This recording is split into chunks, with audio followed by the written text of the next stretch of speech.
नमस्कार दोस्तों, स्वागत है आपका मेरे यूट्यूब चैनल सरकारी इन्वेस्टमेंट में। आशा करता हूँ आप लोग बहुत अच्छे होंगे और अपनी तैयारी बढ़िया से कर रहे होंगे।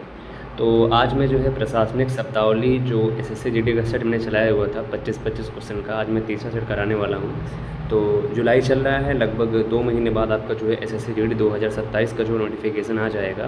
तो भाई अपनी तैयारी में लग जाइए, क्योंकि भाई देखो कट ऑफ बहुत हाई जा रही है, कंपटीशन हर साल बढ़ रहा है। तो मेरे भाई अगर आप मेहनत नहीं करेंगे तो समझिएगा कि नहीं होगा। और कोशिश करिए कि जितना ज़्यादा नंबर आप ला सकते हो उतना ज़्यादा नंबर लाइए, क्योंकि भाई बहुत कंपटीशन है एसएससी जीडी में। 10 पास की वैकेंसी है, बहुत सारे लोग फॉर्म अप्लाई करते हैं।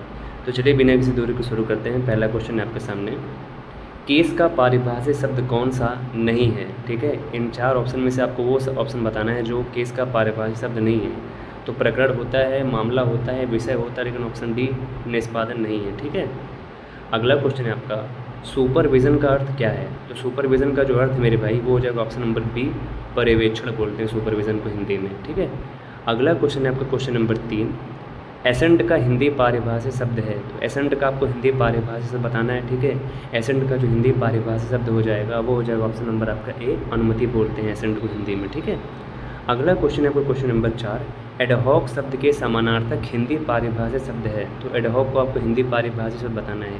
इसका जो राइट आंसर हो जाएगा, आपने अक्सर सुना भी होगा कि एडहॉक जो है जज होते हैं, ठीक है ना, जो किसी विशेष कंडीशन के लिए बनाए जाते हैं। ठीक है, तो इसका ऑप्शन सी हो जाएगा। ठीक, अगला क्वेश्चन है आपका क्वेश्चन नंबर 5, ओनोरेरियम शब्द का अर्थ है। ओनो नहीं ओनो, ओनोरेरियम शब्द का अर्थ क्या है मेरे भाई? इसका जो राइट आंसर हो जाएगा वो जब ऑप्शन नंबर आपका बी, मानदेय बोलते हैं हिंदी में। ठीक है, अगला क्वेश्चन है आपका क्वेश्चन नंबर 6, संलग्न शब्द का अंग्रेजी पारिभाषिक शब्द होगा। तो संलग्न शब्द का जो अंग्रेजी पारिभाषिक शब्द हो जाएगा वो हो जाएगा ऑप्शन नंबर आपका डी, इनक्लोज्ड बोलते हैं हिंदी में। ठीक है, इंग्लिश में सॉरी। अगला क्वेश्चन है आपका क्वेश्चन नंबर 7, प्रतिवादी का अंग्रेजी पारिभाषिक शब्द क्या होगा? तो प्रतिवादी का जो अंग्रेजी पारिभाषिक शब्द हो जाएगा वो हो जाएगा ऑप्शन नंबर बी, अपोनेंट बोलते हैं, याद रखिएगा। ठीक है, 25-25 सीरीज का मैं 10 सीरीज चलाऊंगा प्रशासनिक शब्दावली का। जीडी 2026 में जो बहुत ज़्यादा क्वेश्चन यहाँ से फंसे थे, तो पूरी पॉसिबिलिटी की आगे भी फंसने की संभावना है। ठीक है ना, अगला क्वेश्चन है आपका क्वेश्चन नंबर 8, एमलगमेशन का हिंदी पर्याय कौन सा है? तो एमलगमेशन का जो हिंदी पर्याय हो जाएगा मेरे भाई वो हो जाएगा ऑप्शन नंबर डी, समामेलन बोलते हिंदी में, याद रखिएगा। ठीक है, अगला क्वेश्चन है आपका क्वेश्चन नंबर 9, इविक्शन के लिए सही पारिभाषिक शब्द क्या होगा? तो इविक्शन का जो सही पारिभाषिक शब्द होगा वो हो जाएगा ऑप्शन नंबर आपका बी, बेदखली बोलते हैं, याद रखिएगा। ठीक है, अगला क्वेश्चन है क्वेश्चन नंबर आपका 10, डेपुटेशन के लिए उपयुक्त हिंदी शब्द होगा। तो डेपुटेशन का जो हिंदी उपयुक्त शब्द होगा मेरे भाई वो हो जाएगा ऑप्शन नंबर आपका बी, प्रतिनियुक्ति कहते हैं, याद रखिएगा। ठीक है, अगला क्वेश्चन है आपका क्वेश्चन नंबर 11, मुद्रास्फीति शब्द का अंग्रेजी पारिभाषिक शब्द क्या होगा? तो मुद्रास्फीति को हिंदी में क्या बोलते हैं आपसे ये पूछ रहा है। इसका जो राइट आंसर हो जाएगा वो हो जाएगा ऑप्शन नंबर डी, इन्फ्लेशन बोलते हैं इंग्लिश में, याद रखिएगा। ठीक है, अगला क्वेश्चन है आपका क्वेश्चन नंबर 12, संशोधन के लिए उपयुक्त शब्द क्या होगा? संशोधन का एक तो वर्ड होता है आपका अमेंडमेंट और एक वर्ड होता है आपका ऑप्शन नंबर बी, मॉडिफिकेशन भी बोलते हैं, याद रखिएगा संशोधन को हिंदी में, इंग्लिश में। ठीक है, अगला क्वेश्चन है आपका क्वेश्चन नंबर 13, निम्न में से कौन सा शब्द डिस्टिंक्ट का सही पारिभाषिक हिंदी शब्द नहीं है?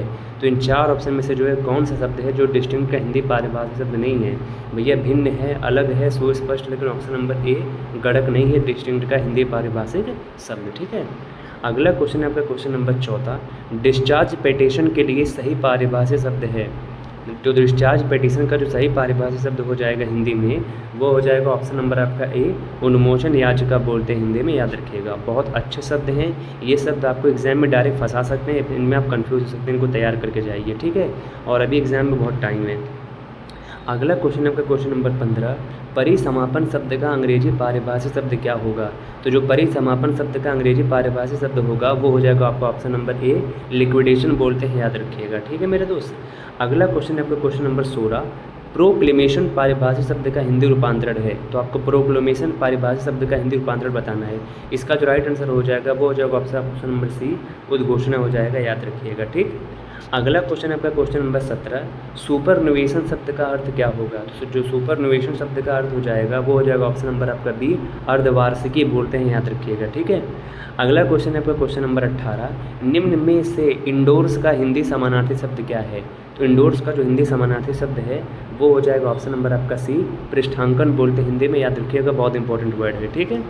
अगला क्वेश्चन है आपका क्वेश्चन नंबर 19, अधिवक्ता का पारिभाषिक शब्द क्या है। तो जो अधिवक्ता का पारिभाषिक शब्द है बहुत ईजी है, ऑप्शन नंबर बी, एडवोकेट हो जाएगा, याद रखिएगा, ठीक। अगला क्वेश्चन आपका प्राधिकारी का पारिभाषिक शब्द क्या है। तो जो प्राधिकारी का पारिभाषिक शब्द है मेरे भाई वो हो जाएगा ऑप्शन नंबर आपका डी, अथॉरिटी बोलते हैं हिंदी में, याद रखिएगा, ठीक। अगला क्वेश्चन है आपका 21, इक्विटल का दोष क्या है, सॉरी इक्विटल का क्या अर्थ है। तो इक्विटल का जो अर्थ है मेरे भाई वो हो जाएगा ऑप्शन नंबर आपका बी, निर्दोष करार दिया जाना, ये इसका राइट आंसर हो जाएगा, ठीक। अगला क्वेश्चन है आपका क्वेश्चन नंबर 22, पंचनामा का सही अर्थ क्या है। तो जो पंचनामा का सही अर्थ है वो हो जाएगा ऑप्शन नंबर आपका डी, घटना स्थल के गवाहों की मौजूदगी में जांच रिपोर्ट, ये होता है पंचनामा का सही अर्थ, ठीक है। अगला क्वेश्चन है आपका क्वेश्चन नंबर 23, फरार अपराधी को क्या कहते हैं इंग्लिश में। तो जो फरार अपराधी को इंग्लिश में बोलते हैं मेरे भाई याद रखिएगा ऑप्शन नंबर ए, एब्सकॉन्डर बोलते हैं, याद रखिएगा, ठीक है। अगला क्वेश्चन है आपका क्वेश्चन नंबर 24, विसंगति शब्द के लिए सही अंग्रेजी शब्द क्या होगा। तो जो विसंगति शब्द के लिए सही अंग्रेजी शब्द हो जाएगा वो हो जाएगा ऑप्शन नंबर आपका बी, डिस्क्रिपेंसी बोलते हैं, याद रखिएगा, बहुत इंपॉर्टेंट क्वेश्चन है, ठीक है।